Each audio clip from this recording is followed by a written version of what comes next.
Oh.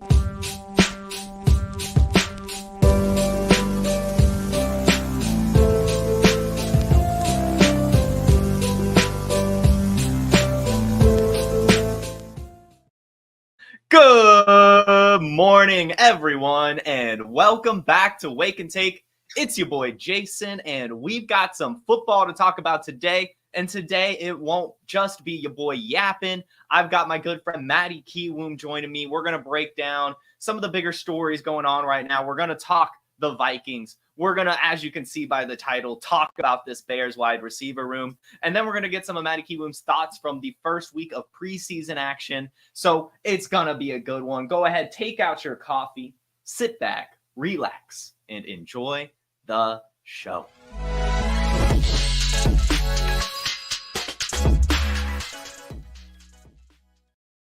Matty, welcome. What up, Matty?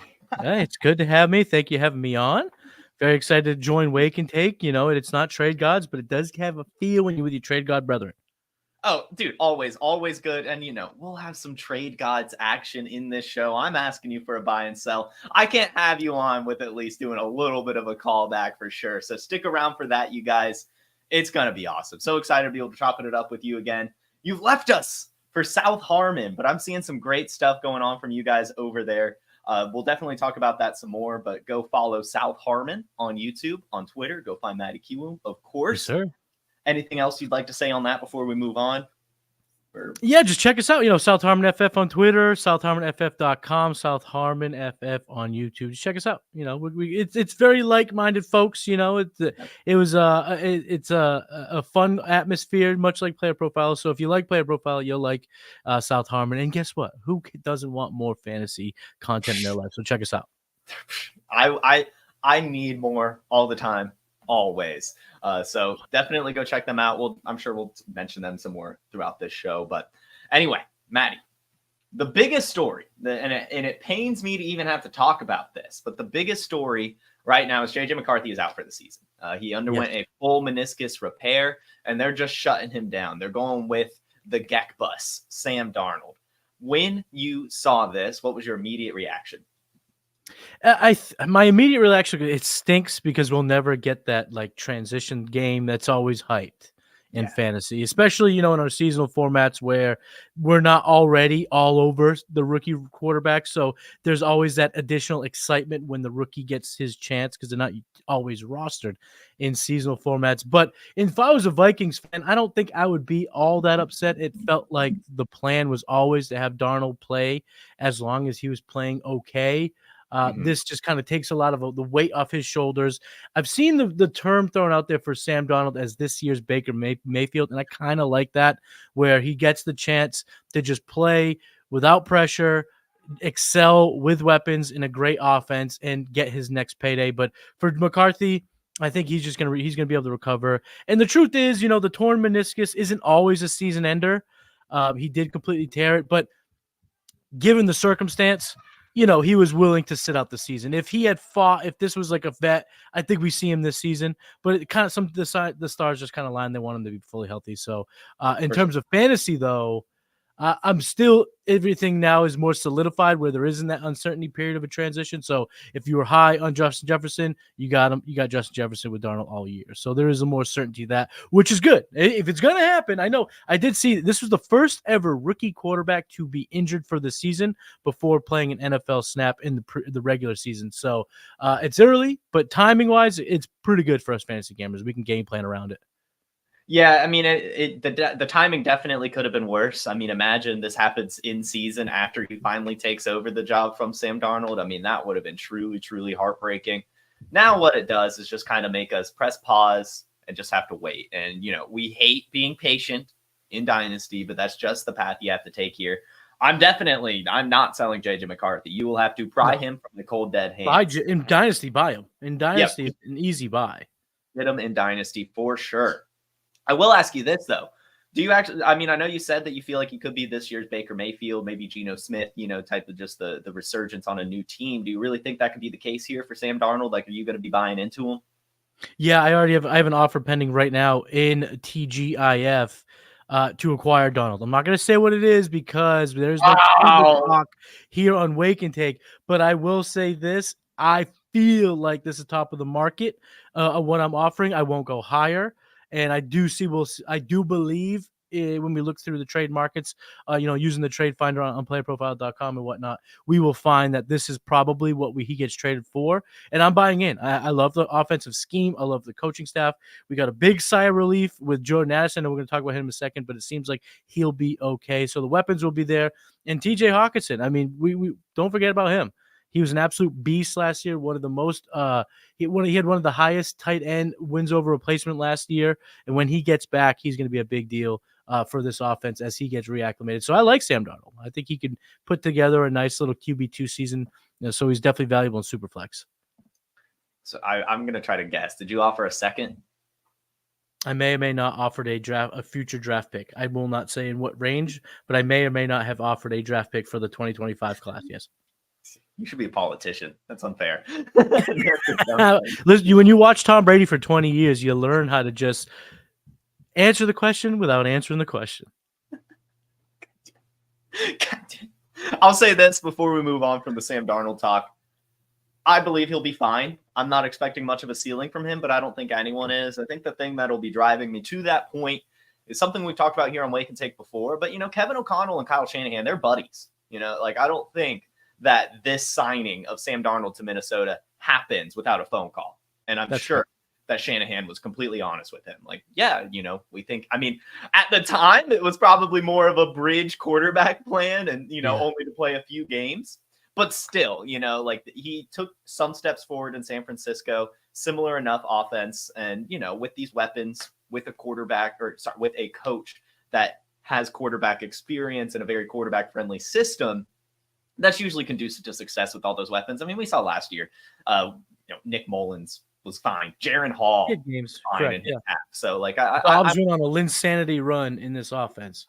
Yeah. And we have precedent for high graded quarterbacks doing well when their back's against the wall with their last chance to do it. Their last chance we started 2 years ago, Geno Smith, who, wasn't the bona fide high-end draft pick, but he was the, I think, number one quarterback off the board in his draft class, and Baker Mayfield was the 101, and they found themselves into a better situation, a really advantageous situation, much like Sam Darnold.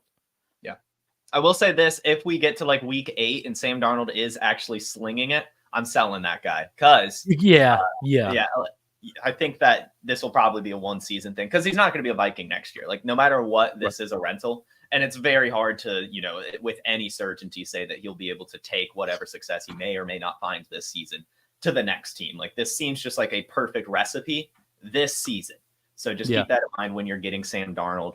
Now, on the other side of, well, not the other side, but on the another position in offense, Jordan Addison picked up an injury yesterday. It does seem to be minor. Everything comes out, he's carted away. And right after JJ McCarthy news too, it was just for a second there, the world was on fire for Minnesota Vikings fans, but it seems to be a minor ankle injury. He's supposed to just rest up this week and probably be good to go at least by week 1, but probably even next week he'll be back at practice. So really no big concerns there. So I'm honestly just going to take this time.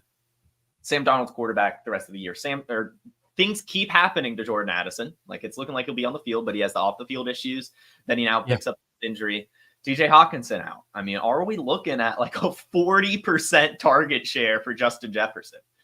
We are, and you have to go to if you're in Dice right now and Josh Naylor's available, you got to throw some fab out there. You got to make sure you bring him on your team. He looked really crisp. We've heard a lot of reports from training camp that he's kind of taking that next step, filling that KJ Osborne role. Yeah. And that's something that, isn't, necessarily coveted in fantasy, but it can cover your ass in bye weeks. So you make sure you put him on the roster. And if, anything happens with Addison, because again, you mentioned he didn't seem to be staying away from the headlines.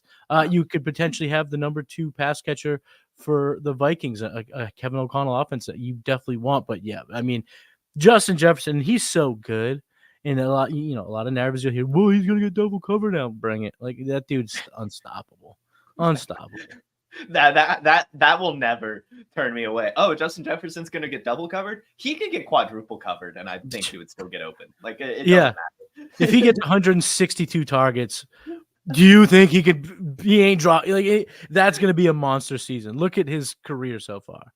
It's going to be Justin Jefferson's about to catch all the balls. Yeah, it's going to be a great season for volume. We'll see what that ends up becoming for the touchdown department, but Justin Jefferson's still well worth the first round draft capital, and really no question about it. We can't really worry too much about the quarterback with this type of talent. So go get your Justin Jefferson. We mentioned get TJ Hawkinson briefly. You can go ahead and get him for that second half run. This Vikings offense, it sucks that JJ McCarthy is now out for the season. You know, that's going to take some wind out of the sails, but there's still value to be had for our fantasy football teams. Anything else you want to add about this offense before we move on to their division opponents? No, I'm kind of excited to see the full starting package. We didn't see Justin Jefferson last week. We did see JJ McCarthy. Man, he looked good. But I'm excited to see kind of the dynamics of the entire offense because I want to see how they use Aaron Jones. Yeah, it feels like they're going to use him very similar to the Green Bay Packers, but given his price right now, you know, he's going in that thick of the running back run in seasonal draft. So I want to see how that looks. I want to see how the offense looks as a whole. Yeah, I also admittedly want to see some Josh Oliver while TJ Hawkinson is out. I think that could be an interesting play. Maybe, you know, we're all looking for these really cheap tight ends. So hey, Josh Oliver, maybe at least while Hawkinson is out, we'll get some volume. And yeah, I like the Aaron Jones take. Excited to see if he could stay healthy. I mean, this is an opportunity to really have a revenge season. I mean, staying in Division 2 games against the Packers who did you wrong. I mean, I'm definitely doing that on DFS. Like those 2 weeks, I will be having Aaron Jones in my like showdown captain. He's got to stay healthy for those weeks. Got it. If he only plays 2 games next year, I hope it's those 2. I bet you he's thinking the same thing. He's like, you know what, Takevius, why don't you take over the role today? Because we got the Packers next week, and your boy wants to be healthy. I love that. So keep track, guys. Make sure you know the week before the Packers, maybe you don't start Aaron Jones. Maybe yeah, right. So great stuff on the Vikings. Rest in peace to JJ McCarthy. We'll see you next year. He'll be back. He'll be back. It's only a meniscus tear. It's not even like a big deal. I know. The kid played the rest of the game. He woke up the next day. I was like, you know, my knee doesn't feel great. Can I get it checked out? Like, yeah, you're done for the season. He's like, oh, what? Isn't that crazy? Yeah. Wild. You get one report, his knee is sore. Then the next hour or whatever, he's done for the year. Whoa. It's crazy. Happens fast. And something else that's happening fast is the Chicago Bears hype following Hard Knocks. And I'm a little behind. This morning, I finally got around to watching episode 2, and it timed well because you're in the house today, and you love yourself some DJ Moore. You love yourself some Rome Odunze. And I love myself some Rome Odunze too, especially after that amazing karaoke performance on Hard Knocks. Just chef's kiss. So I'm even more excited about Rome Odunze. We've had this conversation on Trade Gods a couple times. I think that he's going to end up being the wide receiver 1 on this team by the year's end. But am I too bullish on Rome Odunze? For sure. I want to say this about Rome Odunze because I love Rome Odunze. And when we saw him at the Combine, the kid, the glaring takeaway from me, you know, getting a chance to see him do his thing was the kid's going to be a superstar. And you saw it in like he is not afraid to command a room, to do whatever he's being asked to do. He's a bona fide superstar. The only kid I can remember at the Combine that made the media scrum laugh. So that's like a bit of charisma that can kind of get you over the obstacles and the hardships of being a professional athlete that I love to see from a guy like Rome Odunze. But to be the number 1 wide receiver this year, he has to not just be charismatic. He needs to be better than Daddy, DJ Moore. And the truth is, he's just not ready to do that just quite yet. Even though I loved Rome Odunze, DJ Moore came in last year, had over 1,300 receiving yards for this franchise. They liked it so much. They made him the highest paid player, gave him the biggest contract in the historic Bears franchise. This kid is DJ Moore is getting ready to smash again. And the example that I'm going to bring up, and I think it's very apt here, is CeeDee Lamb's first year as a Cowboy. He had a great season, saw over 100 targets, but he was the number 2 receiver behind Amari Cooper. It wasn't until year 2 in which they flopped, kind of the alpha role, if you will. So we'll see how this year projects out. It feels to me as Keenan Allen will be the slot guy. He in preseason 1 with the ones, he was on the field only for 3 wide receiver sets. It was Rome and it was DJ Moore for 2 wide receiver, and then it was DJ Moore when they ran with single wide receiver sets. So it seems like he will be playing the JSN type role for is it Josh Waldron? Why am I drawing like Waldron? Shane Waldron. Shane Waldron. Of the Chicago Bears' new offensive coordinator. So I don't know if the volume will be there for Keenan Allen. I think the clutch, those moments will be there, but we don't get points in fantasy. But I see right now DJ Moore coming out as the wide receiver 1. Again, converted the 2 targets with Caleb Williams. And the truth is, as good as Odunze is, and he is awesome. He's amazing. Potential buying pockets this season, which I'll be excited about when they arrive. But it seems like there'll be a bit of a the way Shane Waldron ran things in Seattle, it can translate, but it can almost be elevated because DJ Moore kind of can play a lot like Tyler Lockett, but he's bigger.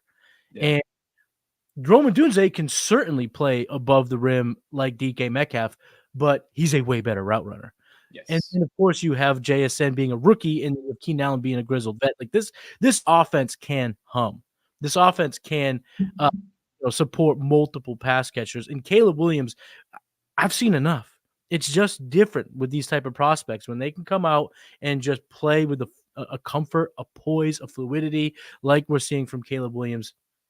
So what I would go out and I think, well, what if I'm reading the tea leaves correctly for me, I think we can have 2 top 30 wide receivers on this team with top 24 upside. I do think DJ Moore and Rome Odunze can be top 24 wide receivers, which makes Rome Odunze a value in seasonal drafts, where Keenan Allen will come in. And Keenan Allen has the potential to still be top 40, top 45, not a schmuck by any means.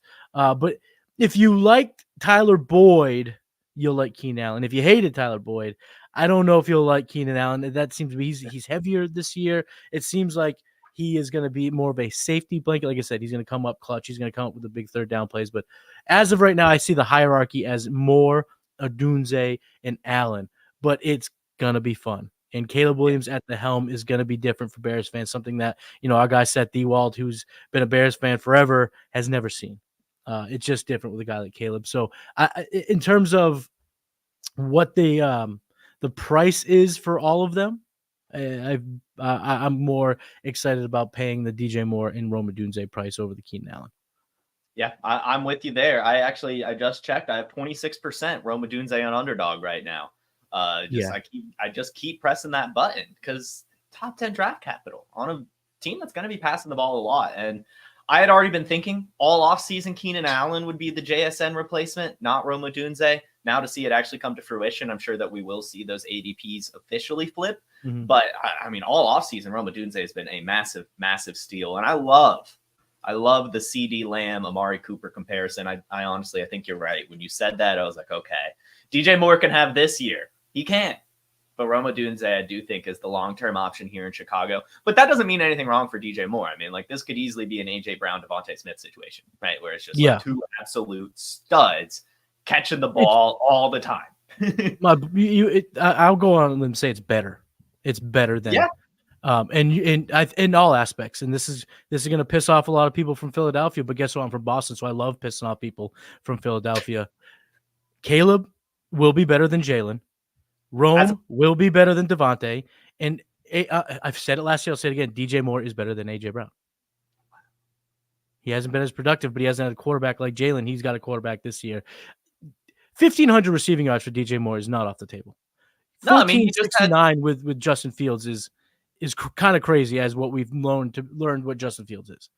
Yeah, no, exactly. Almost 1,400 yards from him last year with Justin Fields and Tyson Bagent, right? Like, I get it. I'm coming around to the DJ Moore love. It's taken me a long time to get here, but I'm getting there, It's going to happen, baby. We're going to get you on the squad. We're going to get you on the Moore squad. But here's the beauty of it is because it's not clear, it's not apparent, and there's another factor, Keenan Allen, they'll come at value through draft season. Even when we get to the pinnacle of seasonal drafts here in a couple weeks, they all will come at a bit of a value because there's competition, and that's where we can win on the edges. For sure. Great takes here. Before we move on from the Bears, are you still paying for Caleb Williams at his Dynasty quarterback 8 price tag? Yes. Yeah. Mm-hmm. I am. Yep. I can't do it, but I think it's the right decision. I don't know why I can't do it. I don't know why I can't do it. I really don't, but I can't. I'm having a very hard time paying the price. We'll see if it burns me. We'll see. Probably will. He looks amazing so far, and all those weapons. Well, you know, actually, it was one single play that kind of a light bulb went off for me in terms of Caleb Williams was that scramble. We forget that the kid's mobile. You know, he has high 4.4, low 4.5 type athleticism, and you know that Konami ability being on the table kind of gives him that extra propel. Like if I had a Joe Burrow, you know, I'm tearing from Burrow to Caleb all day. Even if I have Anthony Richardson, I'm looking to tear down to Caleb because 300, 400 rushing yards is on the table. The only way it won't is because they're cooking in the passing game, which then, you know, 30 touchdowns potentially on the table for the rookie. We saw CJ Stroud light it up right away. Caleb comes with that type of pedigree. So I'm willing to pay the price, but we call them wide receiver 8 prices. But let's be honest, when you go into your trade markets, it's probably more like top 5. And at that point, I'm probably balking. Yeah, it's hard. I don't mind tearing down from Burrow or A-Rich, especially since you'll probably get like a nice cherry on top, more than likely, or at least something else. I think my issue is like tearing up from like paying more on top of like a Jordan Love, a Jaden Daniels, a Kyler Murray to get there. I'm not comfortable, but I'm sure. No, I'm not taking my Jaden. I'm not even. The only way I'm taking my Jaden and moving it for Caleb is if I'm a Bears fan. Jaden Daniels has that tremendous upside too. He might be every bit as sick nasty for us in fantasy as we hope he'll be. A Lamar Jackson athlete with a better arm, more accurate arm. That dot that he threw to Denami Brown was. So I've seen enough. Put the kid in bubble wrap. We'll see you in September. Yep, I agree. So great takes on the Vikings. Great takes on the Bears. Before we move on to the takes portion of the show, I want to get some takes from you. Why don't we hear a little bit about this new app that is coming out with the Fast Draft? Drafting is the best part of fantasy football, and drafting fast is what Fast Draft is all about. Fast Draft is the fastest best ball app on the planet. With just 6 rounds and a 20-second time clock, you can draft in under 10 minutes. Don't have 10 minutes? Use Turbo Mode to create teams with a click of a button.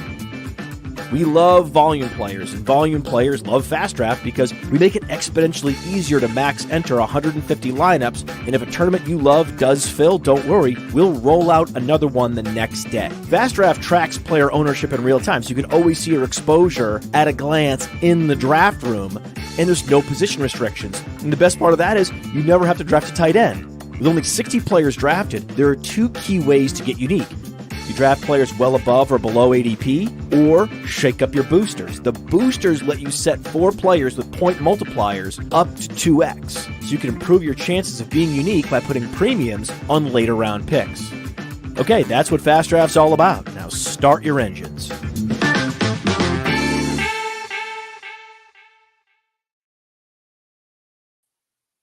All right, man. That Fast Draft is awesome. Came out last week. I've already done 20-something drafts in that bad boy. The turbo mode helps. I had a team, you know, you just set your rankings, right? You set your rankings and it'll draft for you, hands-off experience. And I have a team that made me so excited. I'll go from the bottom up. I have Rashee Rice, Kyle Pitts, Tank Dell, Cooper Kupp, DJ Moore, Bijan Robinson. I was like, oh, what a squad. I'm feeling good about that one. So anyway, go check out the Fast Draft, guys. It is available on iPhone, on Android, in 30-plus states, I believe, to be able to play in. And even if you're not in a legal state, you can do mock drafts as well, anywhere for free. So go ahead and check out the Fast Draft. You've been Fast Drafting yet, Matty? Bro, I've been drafting so fast since it's dropped. I got to be honest. You know, kudos to everyone involved because it looks good. It's easy to use. And I just want to talk about a team that I drafted. Okay. And the reason why I want to bring it up is because the person who is also in this league is also the host of Wake and Take, Mr. Jason Allwine. And here's my squad in that league. Woo. CD, Marvin, Evans, Ayuk, Godwin, and Kirk. Go Baker Mayfield, baby. But seeing all wide receivers is a thing to beat. I'm a 0 RB type of drafter. So being able to never draft a running back and having a chance to win, sign me up. That's awesome. That's awesome. I hope I beat you in that little part. Yeah. CD, but that's baby. awesome. Can't believe we ended up in the same room. That had to have been one of my turbo modes. You were drafted against Turbo, Jason. that was one of my turbos. I've pretty much done mostly turbo. I love that it's feature. Just so easy. Yeah, because especially as a creator, a content creator, and I'm sure everyone out there who does content will understand why this is awesome. You do rankings anyway. Yeah. So to not have to be in the streets per se, but you can kind of just, I've done the research. Here are my rankings. I use it. Let me edit the rankings to reflect mine. And then you just come back and check your teams later. It's pretty cool. It's pretty cool. You get the email saying all your turbo mode orders are completed. You just go scroll through, check out all your teams. It's like Christmas. It really is. It's awesome stuff. So go get the fast draft. Now, speaking of fast draft, there is a tournament in there to where it is all rookies. And one of the best things you could do is really take a swing on some of these undervalued rookies. And right now in the preseason, a lot of those players are making a name for themselves. And this question doesn't have to be exclusive to rookies, but just trying to tie it in there from week one. And I'll honestly even let you throw in training camp if you want. But who's kind of been your biggest winner from like the last few weeks of everything? The biggest winner in training camp so far, in my opinion, the gap is massive. We're talking about a huge gap. It's Isaiah Pacheco. Yeah. Isaiah Pacheco is in line to be an absolute fantasy destroyer.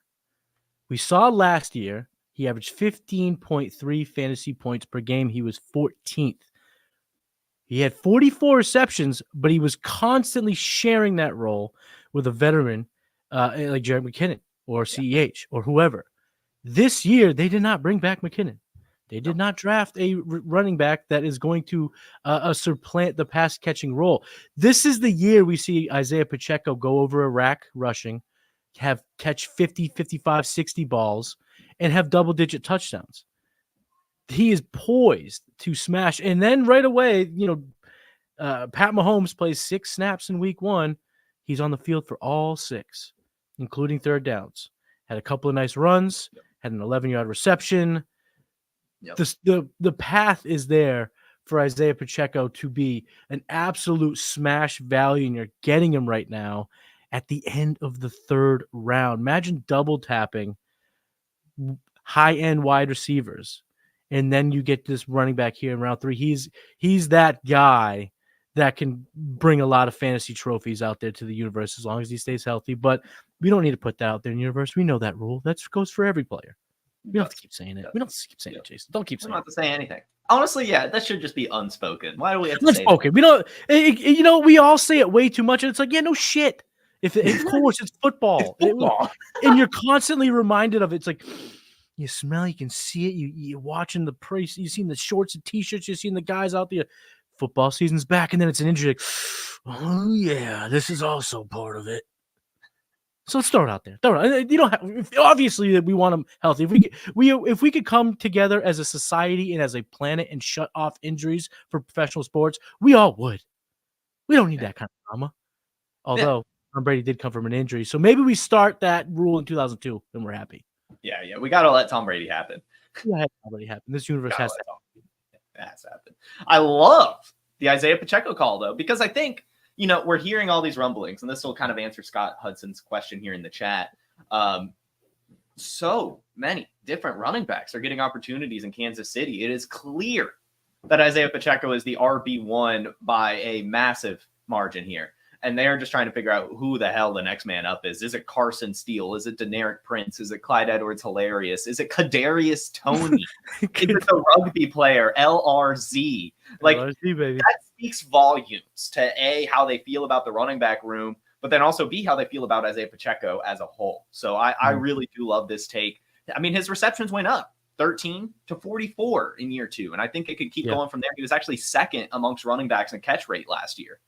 That's awesome. And when it mattered the most is when he catches the most. In the playoffs, the AFC Championship, he had 4 receptions. And in the Super Bowl, he had 6 receptions, 100% catch rate as well. Week 17 against the Bengals to lock down the number 1 seed, 7 targets, 7 receptions. They go to him when it matters. So Isaiah Pacheco, great call, really great call on a great offense. True bell cow, 99th percentile speed, 72nd percentile BMI. I mean, we've seen it time and time again. This is the angriest runner in the league, and he's so explosive. So if he can stay healthy, he's going to have a huge season. We made a rule, Jason. We made a rule. But I guess I do. Do you have an inkling? Are you going with Prince? Are you buying the new Steele hype, or do you even care? No, the decision will be made for me if or when it happens. Yeah.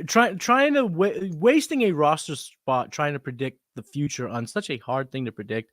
It's a fool's errand, Scott. So I wouldn't even do it, because who knows? You may hold on tight to your favorite running back on this team, and all of a sudden he gets hurt, and there's Jerick McKinnon coming through that door.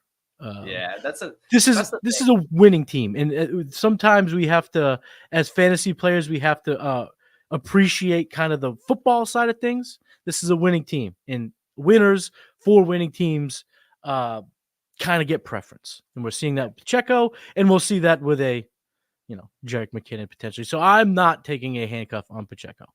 I agree. I'm honestly pretty averse to handcuffs in general at this point. That's a good point too. Yeah. Like, I mean, you're going to be able to pick up an Amari DiMercado week 2, right? Or a Joshua Kelly. Like, the running back that no one is drafting right now is the one that you actually want. That's always how it goes. What will happen here is all of this Carson Steele and Deneric Prince hype is going to go out the window. Jordan Mason in San Francisco, I think, is a great example of this too. Like, we all know if Christian McCaffrey goes down, they're not going to make Mason a bell cow. They're just going to give him some carries along with the rest of the backfield. Yeah, he becomes Isaiah Crowell. Yeah, exactly. Like 2017 or whatever. Yeah, like just wait. Just wait. You can pick up running back so easily throughout the season. That's exactly what Fab is for. You don't need to try to get cute here. But, I mean, the good news is if you do try to get cute, it is an easy player to cut as well, which is something to think about. But even then, it's like, oh, well, then if Pacheco gets hurt, maybe I shouldn't drop him, and then you're just stuck. So it's best to just avoid these ambiguous backups. I've got your winner. Who's your biggest loser so far preseason training camp? So I have 2, because I felt one really fit the week 1 mold, and then one really fits the entire training camp. Okay. My loser after preseason week 1 is Christian Watson. As he is trying to balance out his quads, Dontavian Wicks continues to ball out. And there's just not enough, cliche alert, there is not enough mouths to feed.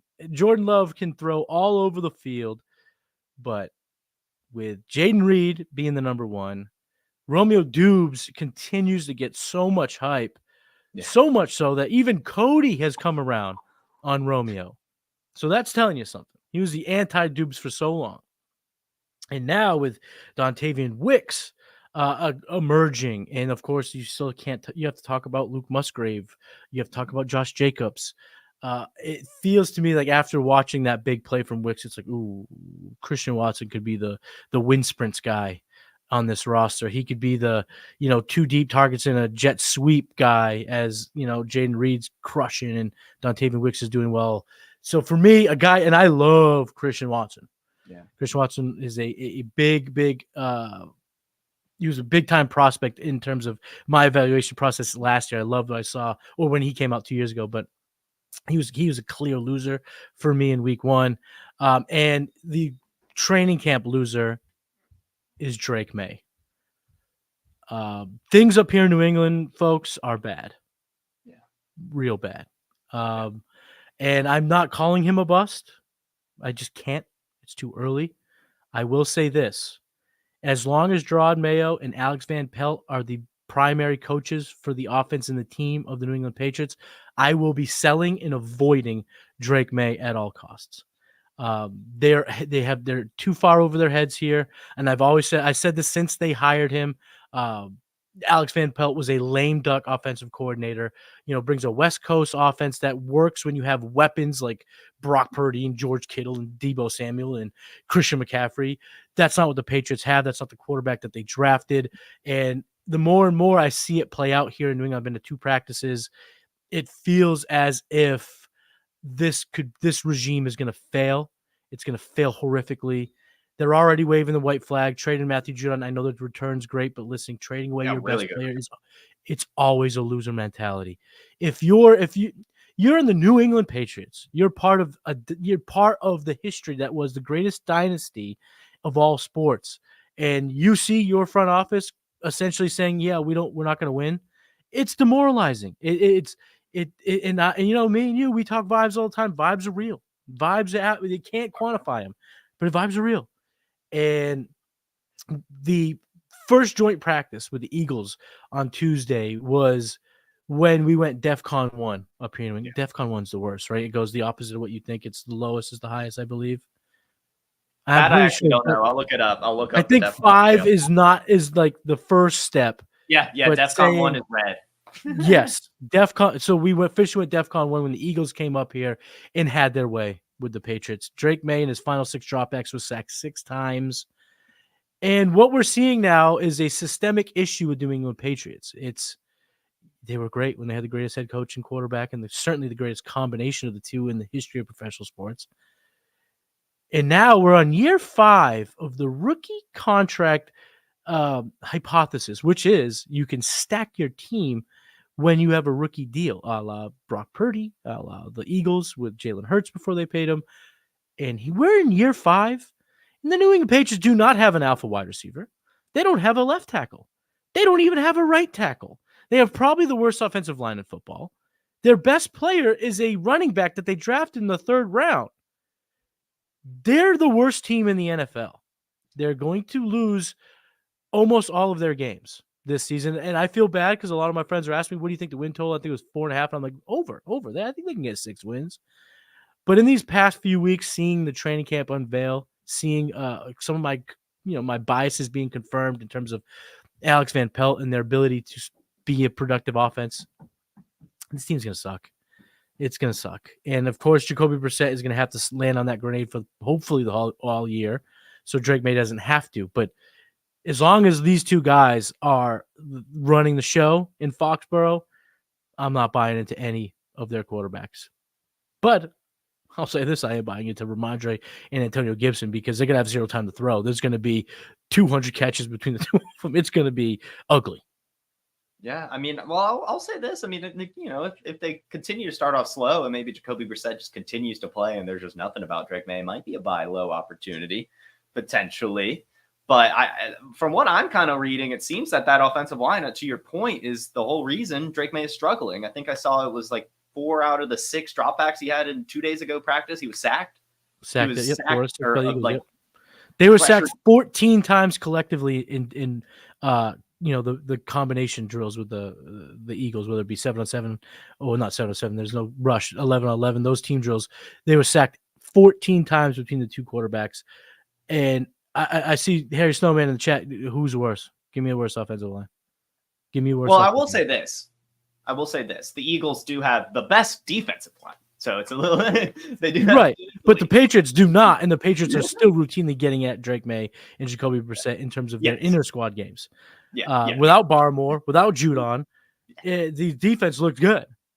Yeah. Not a good sign for the New England Patriots and us fantasy gamers in relation. Well, so will you still take the pass catchers like for garbage time, or are you just like you don't want any of them? Right I'll take one. I was in on multiple. I'm in on one. Pick one of them.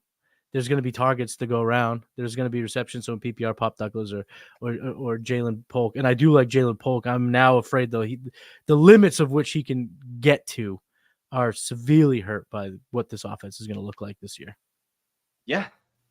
I'm not even. I'll leave it at that. I don't want to say any. I don't want to give any Christian Watson fade at all. So I'm not. I'm just going to gloss over you saying he's a loser. I'm just going to gloss over it. Can we got to go to the chat and talk to Harry Snowman because I want to smoke what he's smoking this morning.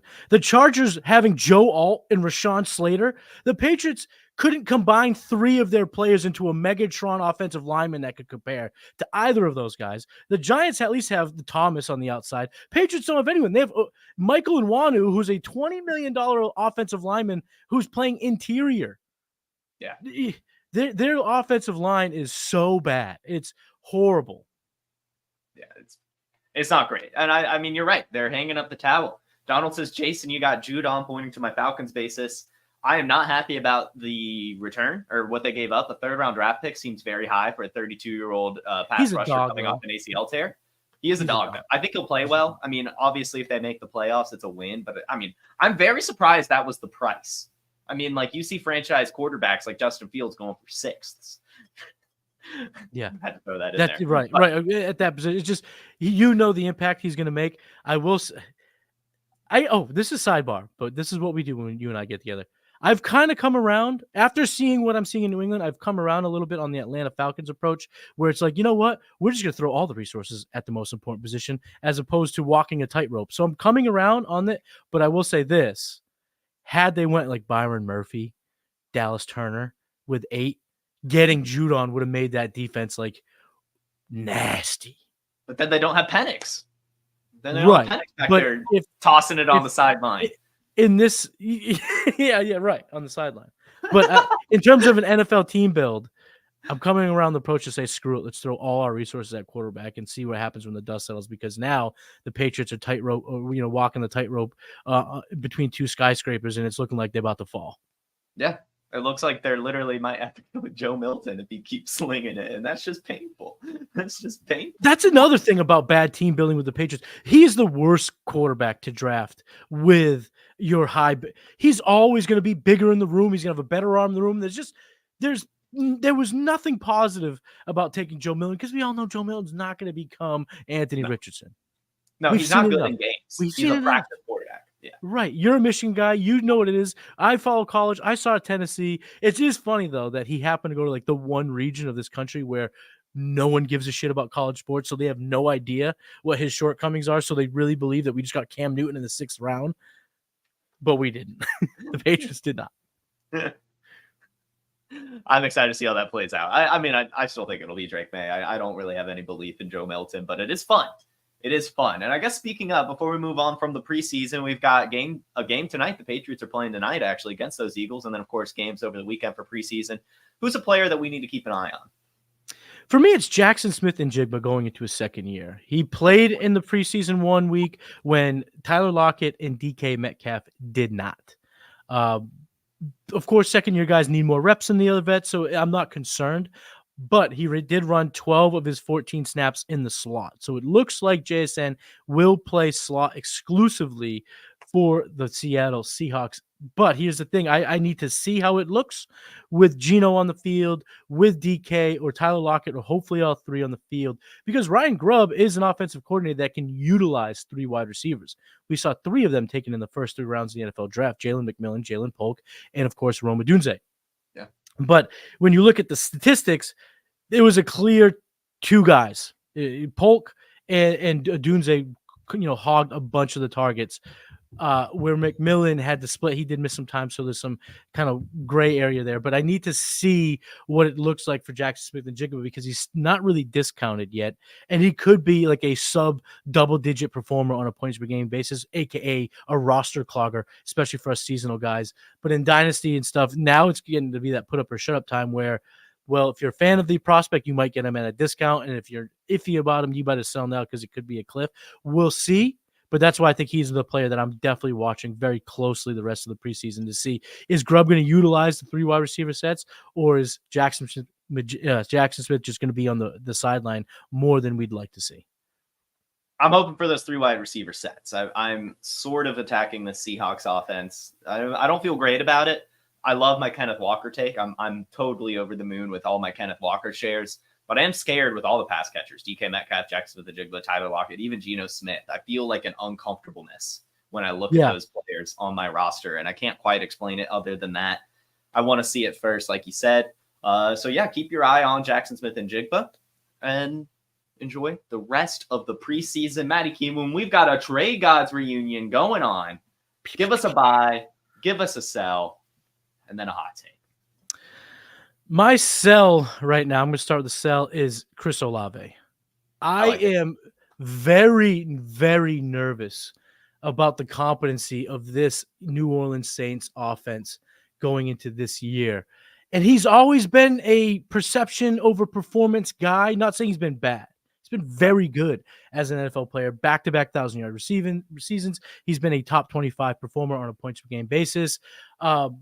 but he's still being drafted as a top 20 pick. He's still being drafted as, a guy that we expect to go to 1,300 yards, to get double-digit touchdowns potential. But he might be in that early DJ Moore phase where the kid's good. But again, 4 touchdowns his rookie year, 5 the year after that. I don't know if there's the path to him becoming the Chris Olave that we will see one day in 2024.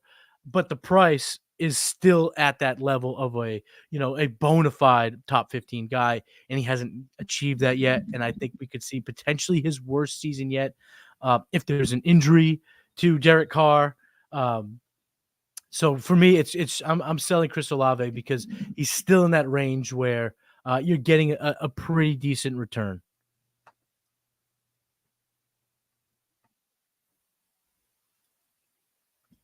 I agree with selling Chris Olave, but are you at all worried about Clint Kubiak, maybe putting some fire into this offense? I like the Clint Kubiak signing. The personnel there, it's just lacking, including their offensive line. I know they did invest a first-round pick in it, which is nice, but they're dealing with a whole lot of other issues. It just feels like it's going to be an easy offense to stop. If you're a defensive coordinator, you look across the field and you're like, yeah, let Rashid Shaheed run down the field. A.T. Perry, yeah, fine. I'm going to shut down Chris Olave and make, Alvin Kamara beat me. Yeah. Or whoever. It just feels like it seems like a team that'll easily be stopped. And again, Chris Olave could give you a top 25 season, top 30 season, but you could sell now at a better than that type of thing where if you sit in your hands next year and he's in that DJ Moore phase. And as a DJ Moore guy that dates back to, Carolina, there were some slugs in his value after that third season of where he didn't go big time and he needed to change the scenery. And Chris Olave could be in the same trajectory. So it's a player I love, but a situation that I'm less than excited about. And given where his stature and trademarks right now, feels like the opportunity to sell. Yeah, I think I'm with you. I mean, you could go get Rome Odunze, for example. I think that could be someone fun. Or if you just want a Chris Olave type wide receiver, just go get Devontae Smith and a big old cherry on top, and you'll probably have very similar production. So I like that call. It's just like one of those players that's good, but not winning you much, on a week-to-week basis. You're happy to have them, but I don't think like the cost to acquire that player is really worth it. Now, that's your sell. Who's your big buy? So apparently this is the off season of redemption stories, of career arcs, of, going around the moon and coming back on a player that you hated. And all of a sudden I find yourself loving. And for me this year, I'm buying Brian Robinson. I'm buying Brian Robinson everywhere that I can.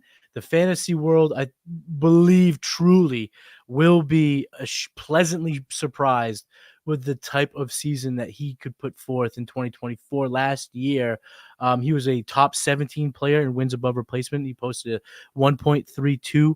That's a higher metric than guys like Kenneth Walker, David Montgomery, his now teammate Austin Eckler.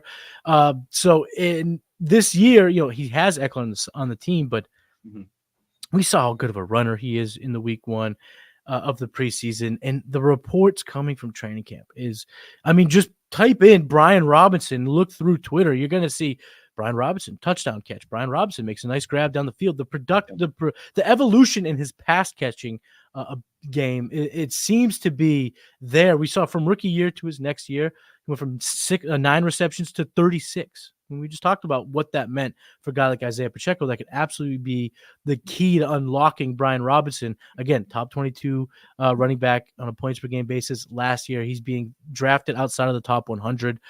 In my seasonal drafts, for sure, I have too much Brian Robinson. I can't get enough Brian Robinson in my seasonal drafts. But for dynasty purposes, this is the type of guy you target now in hopes that he goes to that next level and turns your contender into a champion. So Brian Robinson's my buy right now. I like it. I like both the Commanders running backs right now. It's interesting to me, though, that Brian Robinson is cheaper than Austin Eckler, because I definitely view it as Brian Robinson's the main guy there, and Austin Eckler will, catch some passes, come in every once in a while. There will be a decent split there. But Brian Robinson has looked really good the past 2 seasons, despite not having the greatest athletic profile. And we've seen from both Dan Quinn and Cliff Kingsbury, they like to utilize both their running backs and very successfully. We saw James Conner and Chase Edmonds in Arizona. And in Atlanta, with Dan Quinn was the last head coach, we saw Devontae Freeman and Tevin Coleman both be very, very, very good producers. So I'm attacking this backfield right now. They're incredibly cheap. And I actually found on the new Player Profiler League Sync function in the Dynasty Deluxe package, apparently Brian Robinson is my most owned player on my across Dynasty League. I had no idea. TGIF, right? Yeah, I have him in TGIF. Yeah. I think I got him last year kind of begrudgingly, but then he ended up just being in my lineup every single week. It's just one of those players that they just perform, despite not anyone really wanting him to. But it's a fun story too. You get the 50-cent walkout. So anyway. Oh yeah, always have cool gifts, always have cool videos. You know what else I'm learning about myself in this offseason? I'm a bit of a hater. Like, I think a lot of my Brian Robinson hate came from loving Antonio Gibson. And I realized that when I was watching Hard Knocks with a little twinge of hate for Roman, I had to stop myself. Like, no, just because DJ Moore's there doesn't mean you have to hate Rome Odunze. You love them both. Love them both. There's plenty of love. Like, I hate this Usher karaoke bit. Yeah. That was so good. That was so good. He's a man. No, I love them both, and I'm gonna try to stop being a hater and be a little bit more objective, because I've realized that my hate for B Rob was unwarranted. It was just because I wanted Antonio Gibson to be LT, and we just were never going to see that. You're not even in New England, unfortunately. No. Apparently, they really like Ramondre there. Never. Anyway, maybe Antonio Gibson will be in this next bit. You've got great buys, you've got great sells. Now, hit us with the hot take for this upcoming season. So just like the NFL, I'm going to use a little retread here. I'm not going to do anything new. I'm going to retread it back. I'm going to run it back one more time. Isaiah Pacheco is a top 3 running back in points per game in fantasy football this season.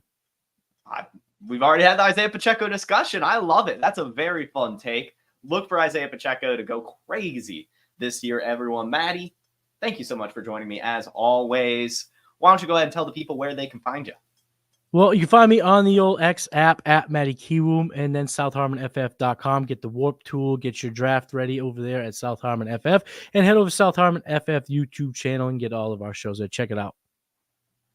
Yeah, go follow Matty Kiwoom. You know where to find him. You've been seeing his shows for a very long time now. You love him, but make sure you still go support him over at South Harmon. Him and Cody Carpentier. I see Seth's doing some stuff over there as well, so get to South Harmon. Some great stuff going on there. And get Fast Draft as well, guys. We played that ad earlier. Make sure you get some Fast Draft. And that should do it, everyone. Thank you so much for tuning in. This is another great episode of Wake and Take. You guys were a fantastic audience, as always. On your way out, don't forget to hit the like button. Don't forget to hit subscribe. And check out the Wake and Take podcast if you can't tune in live tomorrow. See you all tomorrow with another special guest, Faraz Siddiqui from Upper Hand Fantasy. Again, awesome. Have a terrific Thursday and a wonderful rest of your week.